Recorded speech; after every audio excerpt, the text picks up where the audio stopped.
What's going on, my friends? I hope that you're well. Just checking in here again. House is coming in Thursday. They got permit for it today to transport. And I was just on with the builder with Legacy. And yesterday the transport company had confirmed with me, well, remind me if if Thursday's still okay to bring the house in. I'm like, yeah. Things are dry, we're good as long as we have no rain, which I don't think we will. Come on Thursday, let's get this done. And she puts me in touch with the guy who may be bringing it down, and he's like he doesn't really know what's going on. And I'm sitting here thinking, what the hell is going on here? This guy's like, he goes, we don't normally bolt all those things in and do all that, and I don't know. I'm like, oh Lord, here we go again with this. So Nate is getting with them and make sure everybody's on board on the same page with this thing. The good thing is he said his trailer is 33 inches up, so he can clear those piers and he can back up and he can set that thing down. He said, well, I'll just make sure those things are strong enough they don't pull those piers down. Oh no, they're concrete-filled rebarred piers. No, should not do that. But this thing's got to set on those treated plates, and we got to get it flush and even on that. But who's going to end up bolting the house in? Right here. I'm the one's going to have to be on my own up under the house bolting these things in.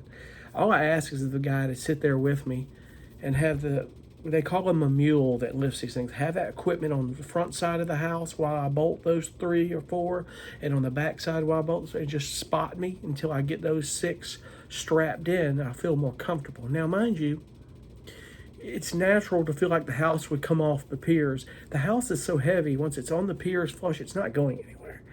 Those straps, PA straps, are designed for lift and not for sliding or horizontal or lateral, so to speak, shifting. But the house isn't going anywhere anyway. So the thing is I'm still going to feel comfortable with strapped in.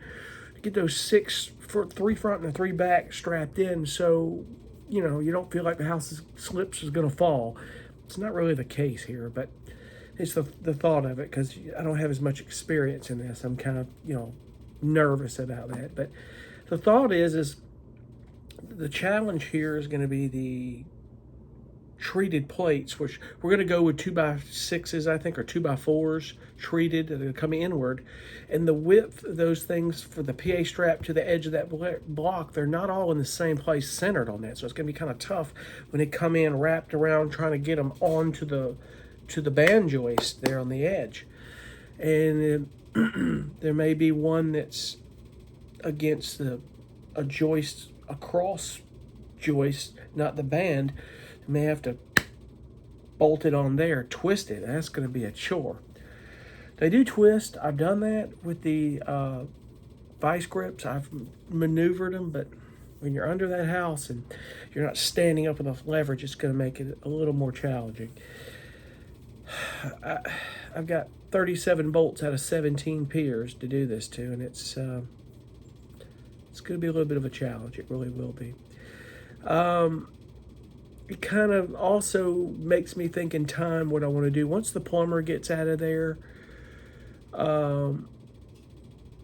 is maybe having somebody come in there and with some straps in the center where the skids are, and just for reinforcement strap it about 3 per side, about 6 straps, and just get them strapped in or something. I don't know. We'll see. That's for later, I guess. We'll figure it out. But I mean, this thing's built like a house. It's so heavy, it's just, the thing ain't going anywhere. We know that. You just don't want it any wind lift. You don't think lifting off the foundation and flying to your neighbor's yard or anything.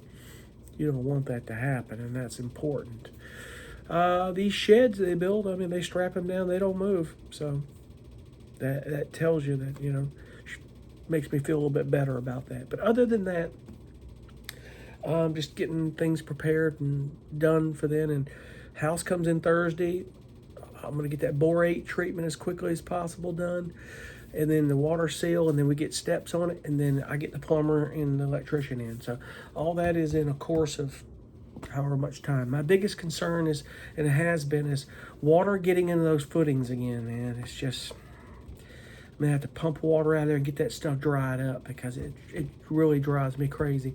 But if I can get a point where I can lay down plastic once it's dry and water's out of there, and be able to get up under there in that plastic where it's dry in one place and crawl over it, that's fine. Once I get in there, I've got